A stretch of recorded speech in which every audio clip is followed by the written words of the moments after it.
조국 전 장관이 만들었던 그 규정을 한동훈 장관이 손본다.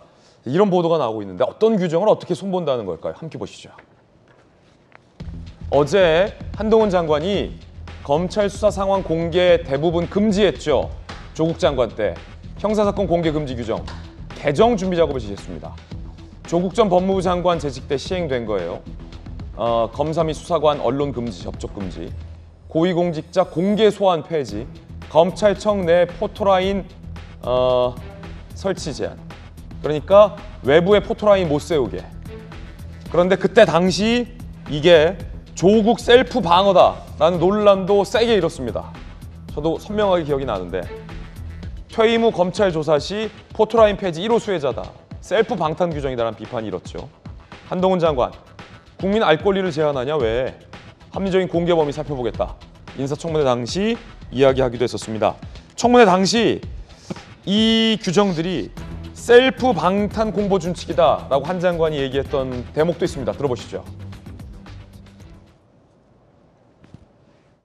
조국 전 장관이 잘못한 것 중에 하나가 셀프 방탄 공보 준칙을 만들었다. 가족 입시 비리 의혹, 사모펀드 의혹, 사학비리 의혹 등 연일 터져나오고 수사를 받게 되자 형사사건 공개금지 규칙을 개정해서 수사 상황이 더 이상 언론에 보도되지 않도록 꽁꽁 숨겼습니다. 법무부가 최근 해당 규정은 폐지까지 염두에 두고 개선하겠다 이렇게 입장을 밝혔는데요.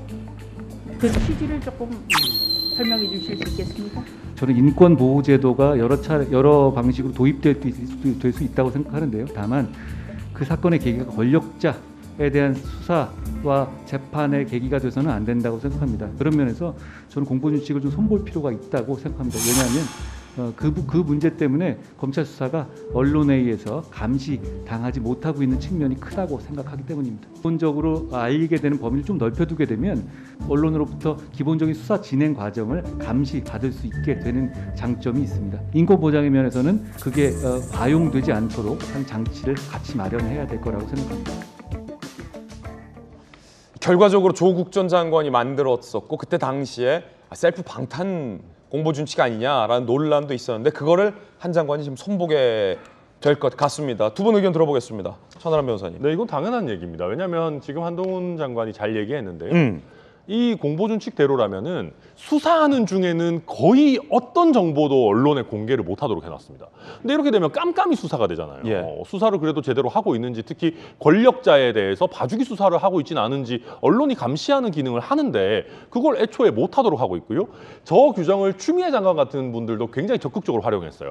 여당의 불리한 공소장 같은 거 공개하라고 하면 저 규정 때문에 못한다 하면서 1회 공판기일 지나야만 할 수 있다 이런 식으로 핑계대고 그랬거든요. 공소장 공개를 불가하게 했는데 저희 동아일보가 그때 당시에 공소장을 단독 입수해서 대대적으로 보도한 바 있죠. 역시 동아일보 능력 좋습니다. 네. 그래서 제가 근데 저 때 기억이 나는 것이요. 제가 저 공개금지 규정 만들 때 대한변호사협회에서 법제이사를 하고 있었습니다. 그래서 법무부에서 이걸 꼭 만들고 싶다라고 해서 변협을 찾아왔어요. 근데 제가 읽어봤는데 말이 안 되는 거더라고요. 너무 급작스럽고 딱 봐도 이거는 조국 장관을 염두에 두고 셀프 방어막을 치는 것 같아가지고 이거는 변협에서 협조하기 어렵다라고 얘기했는데 제가 지금도 기억나는 게 정말 집요하게 저걸 담당하는 검사들이 저 개인 휴대폰으로 연락 와서 빨리 해줘야 된다. 장관님 이거 관심사항이다라고 했던 게 제가 지금도 기억나요. 그렇습니까? 그래서 저거는 그때 당시 아마 법무부에서 일을 추진하던 분들도 조국 전 장관을 위한 거다라는 걸 아마 실무선에서도 알고 있었던 게 아닌가. 그렇다면은 이렇게 부작용만 많고 권력자들을 보호해주는 이런 규정은 어느 정도 개선하는 게 뭐 당연히 맞다. 그렇게 보고 있습니다. 이게 묘하게 계속 조국 전 법무장관과 한동훈 법무장관이 묘하게 대비가 되고 좀 충돌하는 모양새가 최근 많이 나오는군요. 그러니까 어떻게든 권력을 내려놓지 않고자 하는 모습을 저는 보는 것 같습니다. 그러니까 수사, 기소, 분리 같은 경우에도 한동훈 법무부 장관이 다시 돌려야 된다고 얘기하는 거는 검찰이 얼마나 그렇게 자기 밥그릇을 내려놓지 않으려고 하는 것인가를 저는 처절하게 보여주는 거다 이렇게 말씀드리고 싶고요. 사실 조국 전 장관의 방탄법이라고 불리우지만 사실 저는 검찰이 그런 식으로 노무현 대통령을 죽였다라고 생각을 하거든요. 그러니까 우사주기용으로 포토라인에 세워가지고 이 사람은 범죄 확증범처럼 그런 식으로 취급을 했었던 과거가 있기 때문에 조국 전 장관 같은 경우에도 포토라인, 그러니까 수사 중에는 수사 받는 사람의 인권도 중요하다. 그리고 수사 중에는 어떠한 수사 이런 내용도 공표해서는 안 되는 것은 사실 당연한 거기 때문에 포토라인은 과도하게 우사주기용으로 보여줄 수 있기 때문에 이것을 바꿔야 된다라고 했던 것은 사실 10년 이상씩 된 그런 과제였었습니다. 그러니까 그런 것을 바로 잡는 것인데 다시 한번 수사 기소를 검찰이 가져가야 된다. 그리고 검찰이 수사하는 내용을 그대로 언론에 흘려도 된다. 그리고 그 우사주기용으로 포토라인을 세워도 된다라고 하는 것은 얼마나 그 큰 권력을 가지고 있었고 그 권력을 내려놓는 과정이 힘든 것인지를 국민들께 보여주는 그 면면이가 되지 않을까 저는 그렇게 봅니다.